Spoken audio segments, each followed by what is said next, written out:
Army भरतीसाठी सर्वात महत्वपूर्ण विज्ञान आणि जीकेचे प्रश्न आज आपण पाहणार आहोत. प्रत्येक विद्यार्थ्याचं स्वप्न आहे की आर्मीमध्ये जाऊन देश सेवा करण्याचं असतंय. कारण की आपण ज्या स्वप्नावर प्रेम करतो तेच स्वप्न माणसाला पूर्ण करण्याची जिद्द सतत मिळत असते. ना हरा मेरा है ना भगवा मेरा है, मैं इंडियन हूँ पुरा तिरंगा मेरा है, पुरा तिरंगा मेरा है. देशाची सेवा करणं हाच एका जवानाचं ध्येय असते. त्याच्यासाठी सर्व देश हाच आपला राष्ट्रभक्ती किंवा प्रेम असते. तर त्यामध्ये आपण आज महत्वपूर्ण दोन विषयामध्ये काही प्रश्न पाहणार आहोत. त्यामध्ये अग्निवीर म्हणजेच जीडी जनरल ड्युटी आणि थल सेनेमध्ये येणारे प्रश्न वारंवार विचारले जातात. ओजोनचं सूत्र काय आहे कि ओजोन का सूत्र क्या होता है, वैज्ञानिक नाम जिसे हम कहते हैं उसका वैज्ञानिक सूत्र या साइंटिफिक नेम हम कहते हैं O3, ऑक्सीजन. ऑक्सीजन 3, ऑक्सिजनचे 3 अणु मिळून O3 ऑक्सिजन हे निर्माण होत असते. आणि ओझोनचं काम आहे की अतिनील किरण अल्ट्राव्हायोलेट अतिनील किरणे थांबवणे, अतिनील किरणे थांबवणे आणि मानवांचं पृथ्वीवर रक्षण करणे. स्थितांबरामध्ये हा ओझोनचा थर सापडला जातो. अब इस ओजोन थर का जो वैज्ञानिक सूत्र होता है या फॉर्मूला होता है वो है O3 और इसका मुख्य काम है अल्ट्रावायलेट जो रेज आते हैं सूर्य की तरफ से उसको रोकना. और हम इस वजह से 16 सितंबर म्हणजे 16 सप्टेंबर ओझोन दिन म्हणून साजरा केला जातो. Ozone day. When we celebrate ozone day 16 सितंबर. 16 सप्टेंबरला आपण जागतिक ओझोन दिन साजरा केला जातो. आता जीडीचा पेपर मुख्यतः हिंदीमध्ये येत असल्यामुळे आपल्याला जास्तीत जास्त हिंदीचा उपयोग करायचा है. नमक का सूत्र क्या होता है या वैज्ञानिक फॉर्मूला क्या होता है, NaCl. ये नमक का वैज्ञानिक या साइंटिफिक सूत्र है. नमक जो हम खाने के लिए इस्तेमाल करते हैं, जिसे सॉल्ट भी कहा जाता है, सॉल्ट इंग्लिश में. सबसे लंबी आयु अगर हम बात करते हैं तो किसकी होती है, तो वो है कछुआ. ज्याला आपण कासव किंवा इंग्रजीमध्ये टर्टल किंवा टॉर्टाइज या नावाने सुद्धा ओळखलं जातं. टॉर्टाइज कासव, टॉर्टाइज. सगळ्यात जास्त अफ्रीकन कासव जवळपास नियर अबाउट ये 150 साल तक इसकी आयु होती है. अफ्रीकन कछुआ जिसे मराठी में कासव कहते हैं. अगला क्वेश्चन है बेरी रोग किस विटामिन के कमी की वजह से होता है. बेरी विटामिन बी जिसे हम बी कॉम्प्लेक्स कहते हैं. और बी कॉम्प्लेक्स विटामिन जो है शरीर में ज्यादा देर तक टिक नहीं सकता. उसकी वजह है यह पानी से मिलता है और पानी के माध्यम से ही शरीर से बाहर जाता है. अगर दूसरे विटामिन की बात की जाए तो विटामिन ए जो हमें मिलता है वो मैंगो, आम, पपया और आंवला जैसे सब्जियों से मिलता है. और इसका काम है हमारी जो विजन है, दूरदृष्टि को बढ़ाना है. और इसकी वजह से, इसकी कमतरता की वजह से हमें जो ब्लाइंडनेस, जो रात आंधळेपणा मराठीमध्ये म्हणतात आणि हिंदीमध्ये ब्लाइंडनेस, उससे वो बीमारी हो सकती है. और विटामिन डी ये कहां से मिलता है. विटामिन डी ये सभी लोगों को पता है कि सुबह की जो सूरज की नॉर्मल किरणें होती है उससे विटामिन डी हमें मिलता है. और इसकी वजह से जो बीमारी होती है वो है रिकेटस यानी मुर्दूस यानी रिकेटस मतलब अपनी जो हड्डियां होती है वो कमजोर होती है. और विटामिन डी का सबसे ज्यादा जो सोर्स है विटामिन डी सूरज की रोशनी से मिलता है. अगर विटामिन डी नहीं मिला तो रिकेटस यानी हड्डियां कमजोर होने का रोग हमें इससे होता है. अगला क्वेश्चन है कि गलगंड बीमारी किसके कारण होती है. गलगंड ये नमक या थायराइड की कमतरता की वजह से गले में सूज आना या यहाँ पर एक बड़ी नॉट तैयार होना, इसकी वजह से गलगंड बीमारी होती है. नमक के कारण, आयोडीन के कारण. आयोडीन.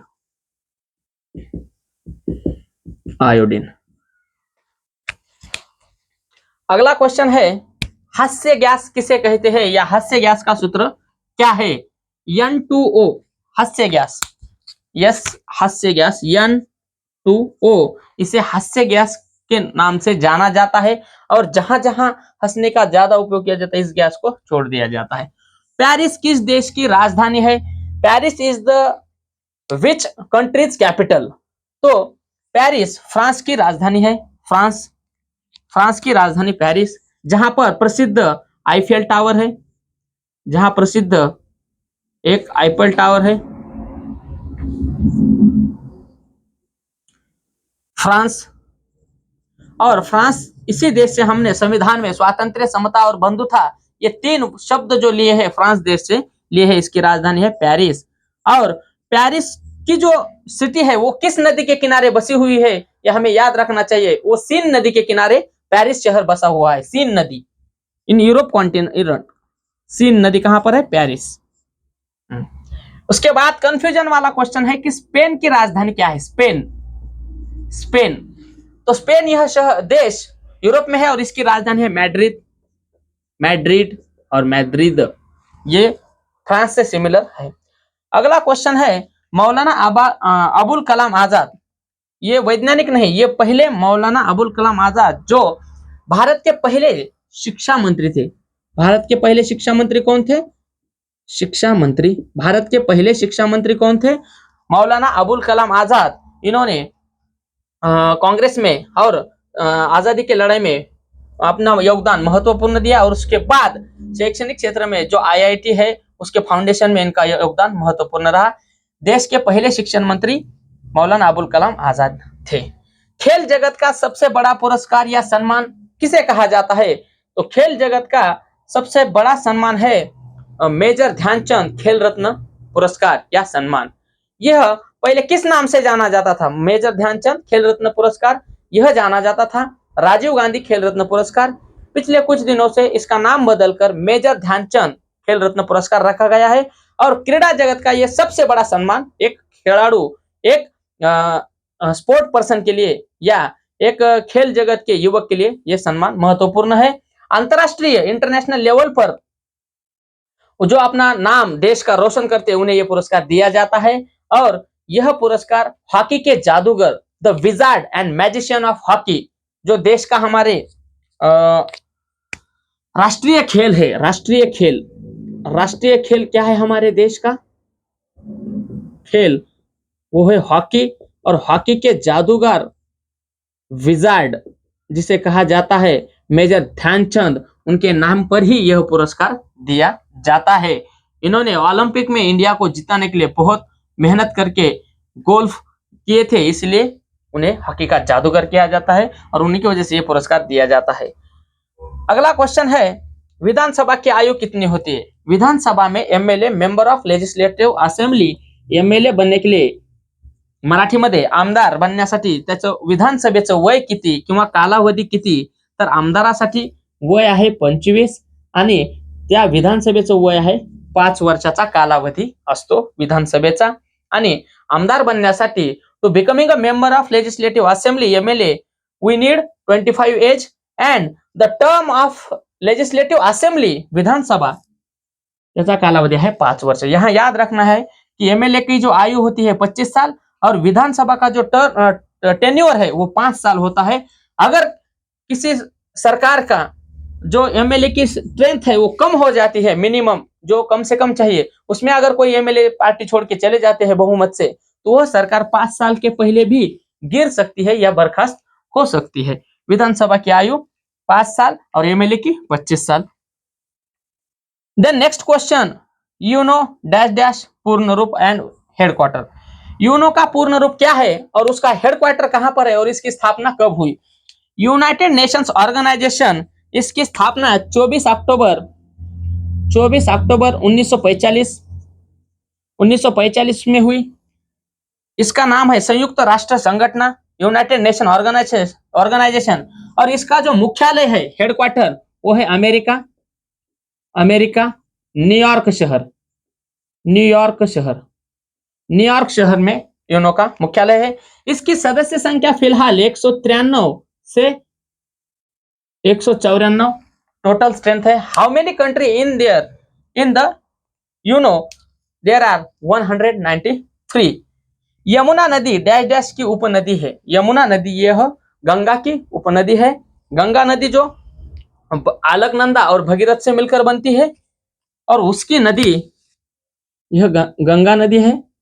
यह अलकनंदा और भागीरथ नदी से यह गंगा नदी बनती है, जिसका उगम गंगोत्री से होता है, गंगोत्री गंगोत्री। और यह यमुना नदी यहां से आकर यमुना को मिलती है। तो गंगा नदी यमुना की उपनदी है, यमुना की गंगा नदी यमुना की उपनदी है। और इसका उगम या निर्माण ओरिजिन कहां पर है? तो यमुनोत्री ग्लेशियर, यमुनोत्री ग्लेशियर। यह उत्तराखंड के तिब्बत के पास बर्फीली पहाड़ियों में ये दोनों नदियों का उगम स्थान है। तो गंगा नदी की उपनदी सबसे बड़ी है यमुनोत्री नदी। इसलिए आज हमने करंट अफेयर का जीके महत्वपूर्ण हिंदी प्लस मराठी देखा है। और इसी तरह आर्मी का जो हमारा नेक्स्ट वीडियो है ये तुरंत इसी क्वेश्चन बेस के आधार पर आने वाला है। तब तक के लिए जय हिंद।